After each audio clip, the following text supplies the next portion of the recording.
ఒకసారి సాయంత్రం ఒకసారి పర్వాలేదన్నారు పెద్దవాళ్ళు.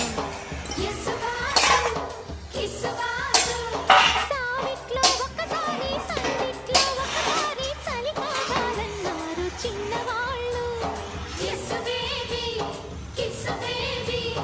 కొక్కరో బంగారు కోడి ముద్దడితే ముదిరింది వేడి.